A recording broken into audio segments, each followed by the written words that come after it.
there's something going on. It doesn't matter what it is. And you know you're right.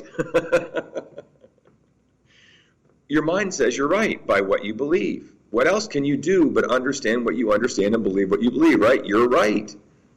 And then you're seeing what somebody else is saying, and there maybe is a conflict or a difference of opinion or something may be occurring. What choice do you have in that moment? In that moment, in any interaction or relationship, you can choose to be right, or as they say, choose to be happy. I can assure you that if you go to your heart, you're going to be able to experience something differently with this person. I'm not saying agree with them or give up your truth. I'm saying come from love and create an unconditional space in your interactions and relationships for both to show up with a certain level of acceptance and compassion. Well, there are limits. There's a lot going on out there in the news and social media that I just step back from a bit, stay in my truth, and share my love as best I can, sort of from a distance. I'm not judging anybody. I'm just saying, there's some really unusual things going on out there that we're having to deal with. So as we're making our way, we have this law of freedom that helps us choose, and we can respond to life as we want to. The law of cause and effect. Your thoughts are the vehicle for the expression of your creation. What you think you become. Well, what you think you become, fueled by your spirit, by your passion, by your purpose, by your heart and soul. If it's fueled by your heart, it's going to look and feel completely different. It's going to show up. Love is a higher vibration. And so as you share whatever you do with a higher vibration, it occurs more easily, more freely, more openly. Well, it's like, that's a good way of putting it. If you're dealing with something and you're wanting to help the situation, let's say there's somebody, well, this doesn't apply right now, but stick with me, you'll understand what I mean by the analogy. That's a shame. If somebody's having a problem, you can give them a hug. Well, if there's somebody you know and they're in your family and you live with them, you can. But the point is that we can wrap our love around any situation or circumstance and make it better. Doesn't have to change it. Doesn't have to make it something else. It just makes it better when it's wrapped in love or love is offered into it. I've been saying this again and again and again. What the world needs now is love, sweet love. Not only in how we think, not only in how we choose, definitely how we act, and for each other's safety and well-being, how we interact, and how we are in unity with one another. How as we step out into our lives, it's going to be different. And as we evolve as humanity and as individuals through this process, we're going to create a different way of being. So it's a good time to take a look. What does my mind say? What does my thought say? What is the evidence, the history? What have I learned? What do I understand? What do I believe?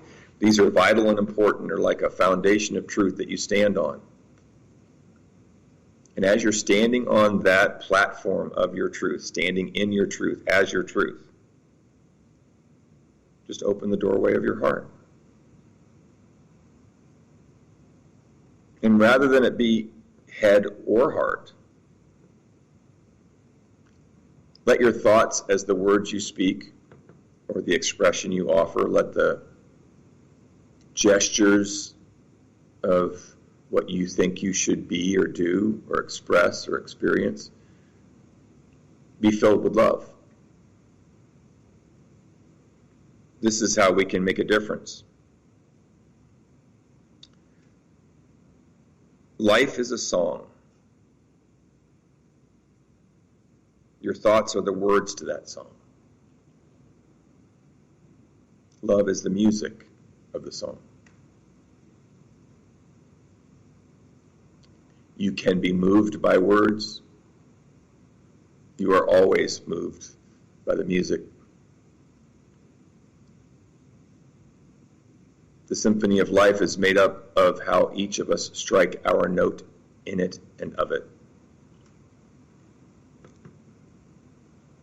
We have the opportunity to make a difference.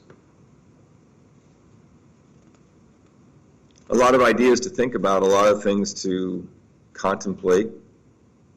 Fortunately, Just Jim is recorded, and you can go back and listen to it again, because I talk a lot. I don't mean to throw it at you. I'm just letting it flow like the river of life coming from my heart,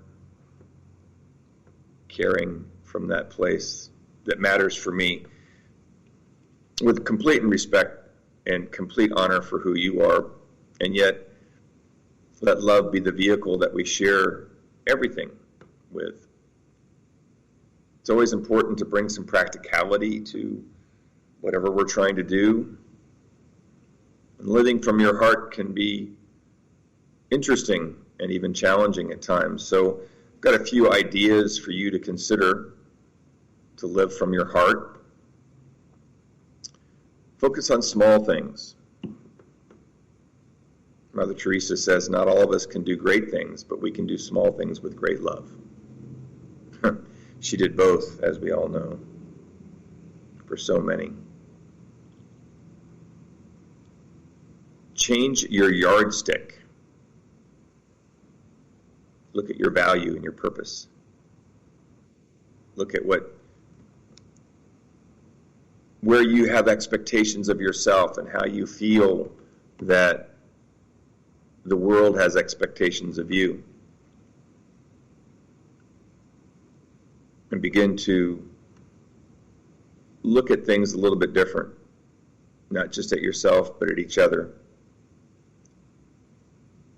Dr. Rachel Remen, in the bestseller Kitchen Table Wisdom, says, every one of us matters, and we have the ability to befriend and strengthen the life in one another, to heal and change the world one heart at a time. Beautiful statement. Risk being hurt. Be vulnerable. Allow yourself to be open. Being sensitive is not a weakness, it's a strength.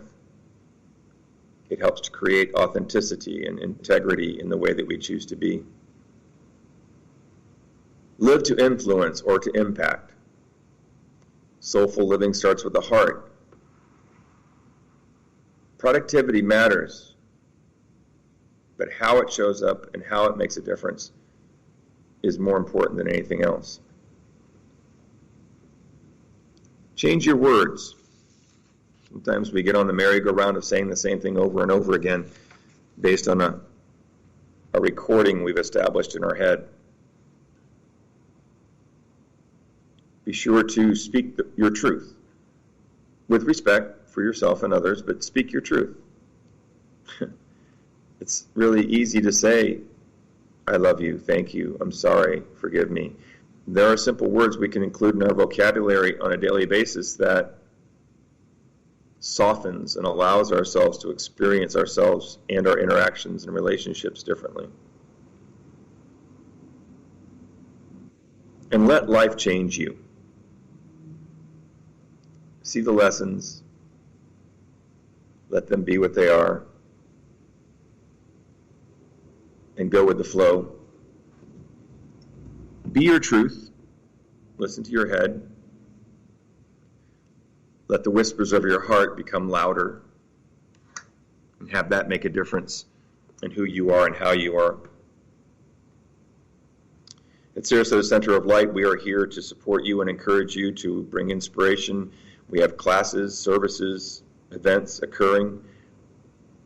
We have a full November. Feel free to take a look at our calendar and see what's happening. Lots of good things going on there. That's at sarasotacenteroflight.com. You can reach me, and I'm happy to support you in any way I can at revjimtoole@gmail.com, revjimtoole@gmail.com. Happy to help in any way I possibly can. I invite you to consider the things we've talked about today as a way to be able to make our way, live our lives, and enjoy them differently than we have before. To trust what we know is true in our head. Yep. Maybe look at it again, shine some light on it, and bring in a little freedom and see where it takes you. Embrace it and even cradle it with your love, and have who you are and how you show up in the world. Have that sense of warmth and compassion and caring and kindness in it for yourself, for each other, for each and all of us. And as we all know, we are the world, and as we continue to be who we are individually and in our lives and in our communities and in our countries, we can make the world a better place by bringing our love to who we know we are and how we express it. You matter, you're cared about, you're not only loved, you are love. As you make your way, I ask you to consider being well, being safe, being conscious in your decisions, your actions, your interactions, to really enjoy your life. Blessings to each and all of you on this beautiful and wonderful day.